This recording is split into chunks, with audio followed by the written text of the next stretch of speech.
সেটাও যে দৃশ্যমানতার জায়গায় বিরোধী দলের অনেক প্রশ্ন আছে। দেলোয়ার হোসেন, আমি এই জায়গাটা থেকে শুরু করি। এটা খুব একটা ইন্টারেস্টিং আলাপ জনাব হাবিব নিয়ে এসছেন যে আওয়ামী লীগের যারা ভোট দিতে এসেছিল তারা মূলত না ভোট দিয়ে গেছে এবং জামাতকে ভোট দিয়ে গেছে। আওয়ামী লীগের ভোট আপনারা পাচ্ছেন নির্বাচনে, আমি ভুল না করলে আপনিও নির্বাচন করেছেন, জাতীয় নির্বাচন, আপনি আওয়ামী লীগের ভোট কেমন পেয়েছেন? মানে হাবিব সাহেব যেহেতু এটা বলছেন।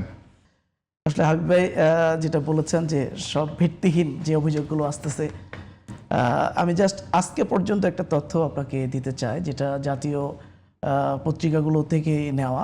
এটি হলো এই 3 মাসের মধ্যে, বিএনপি সরকার গঠন করার 3 মাসের মধ্যে তাদের যে ফিরিস্তিটা খুন করেছে 42টি, এটা বিএনপির দ্বারা।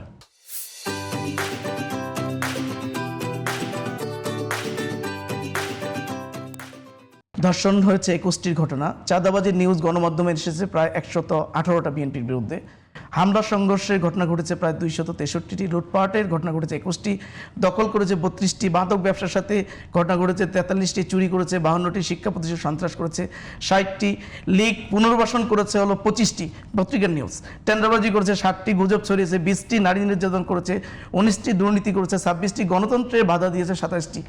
এরপরে আপনাকে সবচেয়ে আশ্চর্য, আজকের টপ অফ দ্য নিউজ, একেবারে ভাইরাল নিউজ বলা যায়, যে রংপুরের পীরগঞ্জ উপজেলার কুমেদপুর ইউনিয়নের সাধারণ সম্পাদক বিএনপির আবুল কাশেম আকন্দ তাদের দলীয় একজন নেত্রীকে ফোন করে বলছেন যে তাদের দলের ঊর্ধ্বতন একজন নেতার, মানে তাদের শারীরিক চাহিদা পূরণের জন্য একজন ইয়াং 14 থেকে 15 বছর বয়সের একজন তরুণী দরকার, সুন্দর তরুণী। তো তিনি ফোন করে, এটা ভাইরাল হয়ে গেছে, একদম ভিডিও এটা সহ, অডিওটা সহ ভাইরাল হয়ে গেছে, এবং আমার দেশ পত্রিকা সেটা আজকে লিঙ্ক সহ তাদের ফেসবুকে দিয়েছে, রীতিমতো ভাইরাল। এখান থেকে বোঝা যায় আসলে বিএনপি তার নেতাকর্মীরা এই 2-2.5 মাসের মধ্যে এই দেশকে কোন পর্যায়ে নিয়ে যাচ্ছে, তাদের হাতে আসলে দেশের মানুষ নিরাপদ কিনা। এরপর আপনি যেটা বলছেন যে আওয়ামী লীগের ভোট নিয়েই তো দেলোয়ার হোসেন, আমি একটু মানে সংশোধনী দিয়ে রাখি, যেহেতু একটা লাইভ শো আপনি এই তথ্যটা দিলেন, প্রথমত আমার মনে হয় সেটা কতটুকু যাচাই আমি যাচাই করে আসছি, মানে আমি লিংক শো দিতে পারবো। আমি তো এজন্য আমার জায়গা থেকে বলে রাখা ভালো, কারণ সব ভাইরালে যে আসলে সংবাদ হয়ে ওঠে দিন শেষে, সেটাও যেমন না তেমনি সংবাদও ভাইরাল হয়, সেটাও ঠিক। ফেসবুক পেজে এটা আসছে, তো এই লিংকটা সহ ঠিক আছে, আমি জাস্ট আমার সংশোধনী এটুকু দিয়ে রাখি। জি, আপনি এরপরে আওয়ামী লীগের যে ভোটের কথা বলছেন, মূলত হলো আওয়ামী লীগের ভোটেই মানে বিএনপি ক্ষমতায়, মানে আজকে ক্ষমতার মসনদে শেষ মুহূর্তে বিএনপি যখন জনগণের গণজোয়ার দেখে যখন ভীত সন্ত্রস্ত হয়ে গেছে, তখন তারা আওয়ামী লীগ, এবং দেখেন মানে কিভাবে আওয়ামী লীগের কর্মী এবং নেতৃবৃন্দকে তারা আশ্বস্ত করেছে। বিএনপির মহাসচিব নির্বাচনের পূর্ব মুহূর্তে তিনি তার বক্তব্যে বলছেন যে আওয়ামী লীগের সব মামলা তুলে নেব। এরপরে বলেছেন আমাদের যে বর্তমান আইনমন্ত্রী আসাদুজ্জামান, নির্বাচনের পূর্ব মুহূর্তে তিনি বক্তব্য দিচ্ছেন যে আওয়ামী লীগ নিষিদ্ধে জামাতের রিটে আমি বাধা দিয়েছিলাম, অর্থাৎ আওয়ামী লীগ নিষিদ্ধের যে রিটে তিনি বাধা দিয়েছেন, এটা প্রমাণ করতে যাচ্ছে যে আমি আপনাদের নিষিদ্ধের পক্ষে আমরা ছিলাম না, আমরা আপনাদের পক্ষে ছিলাম। এরপরে দেখেন একজন মহিলা এখানে বক্তব্য দিচ্ছে নির্বাচন চলাকালীন সময়, বলছে ধানের শীষকেই এখন আওয়ামী লীগ মনে করবেন, অর্থাৎ ধানের শীষে ভোট দেওয়ার জন্য আওয়ামী লীগের নেতা কর্মীদের আশ্বস্ত করছে যে আপনারা যদি ধানের শীষে ভোট দেন তাহলে এটা আওয়ামী লীগকেই ভোট দেওয়া হবে, আর আমাদের নেত্রী খুব দ্রুত সময়ের মধ্যে ফিরে আসবে। এরপরে জামাতের দাবিতে আওয়ামী লীগ নিষিদ্ধ হয়েছে, আওয়ামী লীগ কেন জামাতকে ভোট দিবে?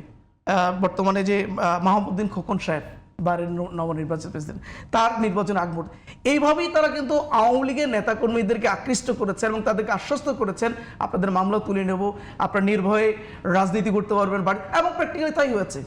দেখেন নির্বাচন পরবর্তী সময়, আমি যদি আবার ঠাকুরের কথা বলি, যাদের অত্যাচার নির্যাতনে ঠাকুরগাঁর মানুষ অতিষ্ঠ হয়ে গেছে, বিএনপির নেতাকর্মীরা পর্যন্ত 16 বছর ধরে বাড়িতে ঘুমাতে পারেনি, ওই মাঠে ঘাটে রাস্তা মানে গাছতলায় ঘুমাতে হয়েছে। যাদের কারণে এই অবস্থা তৈরি হয়েছিল, সেই নেতাকর্মীরা এখন প্রকাশ্যে ঘুরে বেড়াচ্ছে নির্বাচন পরবর্তী সময়।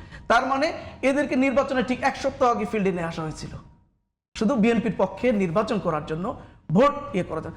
এখান থেকে বোঝা যায় আসলে আওয়ামী লীগের ভোট কোন দিকে গেছে, বিএনপি পেয়েছে নাকি জামাতের পক্ষে গেছে। এই তো আজকে ভাই বললেন যে আজকে গণভোট, দেখুন গণভোট প্রসঙ্গে একটু পরে আসছে, একটা প্রশ্ন মনে করিয়ে দেয় যে জি। জনাব হাবিবুর রহমান হাবিব তথ্য দিয়ে জানিয়েছেন যে আপনাদের যে 17 জন এমপি 4 দলীয় জোট সরকারে ছিল তার ভিতরে 16 জনের বিরুদ্ধে দুর্নীতির মামলা হয়েছে, শতাংশের হিসাবে প্রায় 90% বা তারও বেশি।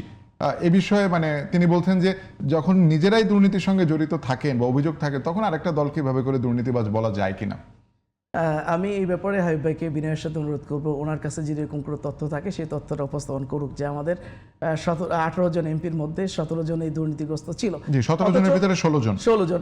অথচ 2007 এবং 8 সালে যখন দুর্নীতি বিরোধী অভিযান হয়েছে, বিএনপির অধিকাংশ মন্ত্রী এমপিরা, সাবেক এমপি মন্ত্রীরা গ্রেপ্তার হয়েছেন দুর্নীতির অভিযোগে এবং কারাগারে ছিলেন। সেই সময়টাতে আপনি এখনো ওই সময়টার খোঁজখবর নিয়ে দেখবেন যে জামাতের কয়জন দুর্নীতির গ্রস্ত হয়ে জেলখানায় গিয়েছেন বা জেল কেটেছেন। এখান থেকে প্রমাণ হবে যে আসলে জামাতের বিরুদ্ধে কোনো অভিযোগ হন্য হয়ে খুঁজেছে, তারা সার্চ লাইট দিয়ে সার্চ করার চেষ্টা করেছে যে জামাতের বিরুদ্ধে কোনো 1 পয়সার দুর্নীতি আছে কিনা। সেই দুর্নীতির কোনো খোঁজ তারা পায়নি, বিধায় জামাতের বিরুদ্ধে কোনো মামলা করতে পারে, গ্রেপ্তার করতে পারে।